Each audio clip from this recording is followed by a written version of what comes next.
Thank you అండి. అందరికీ నమస్కారం అండి. ముందుగా మేగోటి భయ్య పాపం ఎప్పటి నుంచో తను తెలిసి నాకు ప్రతిసారి ఒక యుద్ధం చేస్తూ ఉంటాడు సినిమాతో. ఈ సినిమా మేకింగ్ అది చూసిన తర్వాత చాలా ఎఫర్ట్స్ పెట్టినట్టుగా అనిపించింది, చాలా కష్టపడినట్టుగా అనిపించింది. నా కష్టం అంతా ఆ మేకింగ్ వీడియోలో చూసినప్పుడు భలే అనిపించింది. ఈ సినిమా పెద్ద హిట్ అవ్వాలని మనస్ఫూర్తి కోరుకుంటున్నా. అండ్ ఈ చిత్ర నిర్మాతలకి ఈ సినిమా ద్వారా మంచి డబ్బులు రావాలి, ఇలాంటి ఇంకెన్నో సినిమాలు వాళ్ళు చేయగలగాలి. ఈ సాంప్రదాయం జనరల్గా ఇప్పుడు బాంబేలో ఉంది, హిందీలో.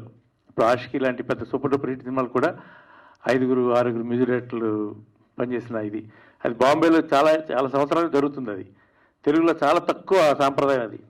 నేను కూడా చాలాసార్లు మా వాళ్ళతో అంటుంటాను, ఒక్కొక్క సాంగ్ ఒక్కొక్క మ్యూజిక్ డైరెక్టర్ చేయించండి, డెఫినెట్గా ది బెస్ట్ వస్తాయి 5 పాటలు ఒక్కొక్కసారి. అలాంటి ఈ సినిమాకి ప్రయోగం చేసినందుకు మనస్ఫూర్తిగా నేను దర్శకుడిని, నిర్మాతలందరినీ అభినందిస్తాను. అండ్ హీరో కూడా చాలా బాగా చేశాడు, అప్పుడు స్క్రీన్ ప్రెజెన్స్ చాలా బాగుంటుంది. అండ్ మా లక్ష్మి, తను ఉంటుంది అనుకున్నాను, వేళ తను లేరు. లక్ష్మి కూడా నేను మనస్ఫూర్తిగా అభినందన తెలియజేస్తున్నాను.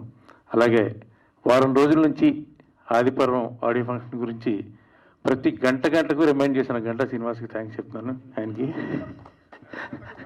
గంటకు ఇంటి పేరు నిలబెట్టుకున్నారు, ప్రతి గంటకే రిమైండ్ చేశారు వాటిని. సో అండ్ మా కొలీగ్స్ అందరినీ నేను చాలా హ్యాపీగా ఉంది వాళ్ళందరితో ఇవాళ. అండ్ మా సురేష్ వెనక నిచ్చున్నాడు, మౌనంగానే ఎదగమని అనే పాటకి అర్థం ఎలా నించున్నాడు. మిగతా సినిమాలో పనిచేసిన ఆర్టిస్ట్ అందరూ కూడా నేను మనస్ఫూర్తిగా అభినందన తెలియజేస్తాను. Thank you. Please subscribe Yup Entertainment. Yup Entertainment, please subscribe. Thank you.